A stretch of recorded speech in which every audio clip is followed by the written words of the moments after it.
everyone, welcome back to RJK English. We're going to continue with comparing two different words and explaining the difference between them. This time we are going to do accept and accept.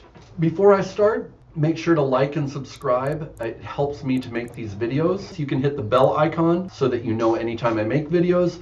Okay, so accept and accept. The thing is, we pronounce them the same. Now, if I think about it, I say accept, here, accept. And here I say accept, if I think about it. But really, we don't say them any differently.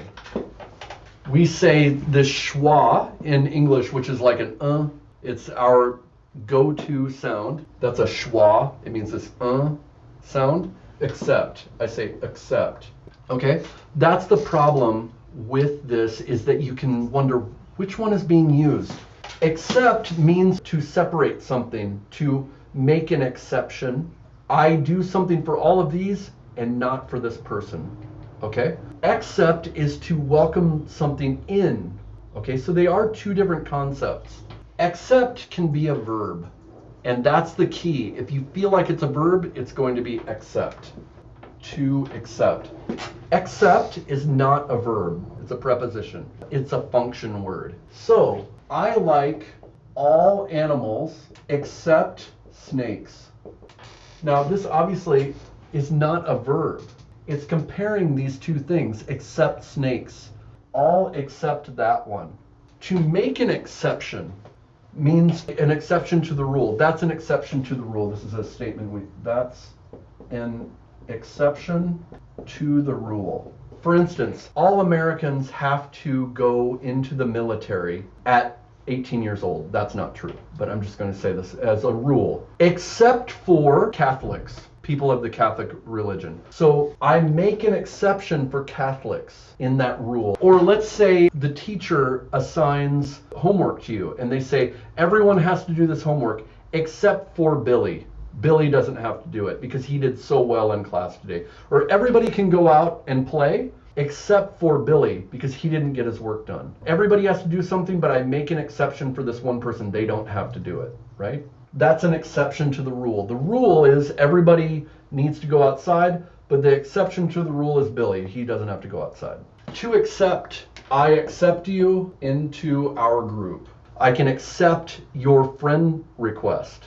Right? It doesn't mean this, it means this. Accept. Notice it's a verb. I accept the friend request from you on Facebook. You can make an exception speech.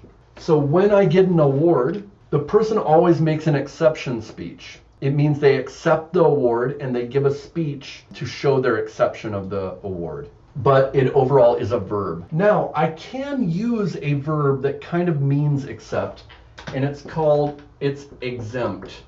Everyone in the US has to do military service, but I exempt Catholics from that rule. That is a verb, to exempt. It means to make an exception for that group. Literally, you have to use that M, exempt.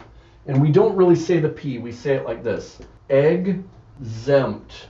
Now, this is a good way to talk about pronunciation. This is a K sound, accept. Why is there an S sound after that K? But here, exempt, it's a G sound with a Z. Why is that? Because here we're pronouncing this as it could be a KZ or a GZ. What is a Z? A Z is the vocalized version of the S. My tongue is in the same place. Watch. S, Z. This air is going and hitting the back of my teeth. S, Z. What's the difference? There's only one thing, my voice box. I will do this when my voice box is active. S, not active. Z. Z is the vocalized, S is unvocalized. K and G are the opposites of each other in this. K is not vocalized, G is. When you say a G, you can't keep saying the G because your mouth fills up with air, or behind your tongue it fills up with air. You can't do it. But you can hear it. Gary. Gary. You can hear my but K is just a K. It's a plosive.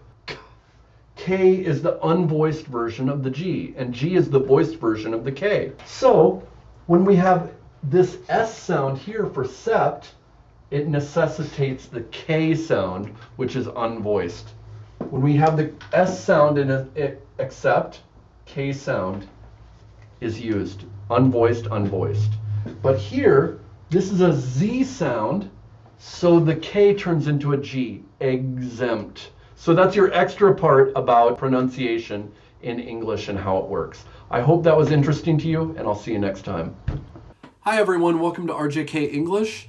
Make sure to like and subscribe, and that will help me make more of these videos.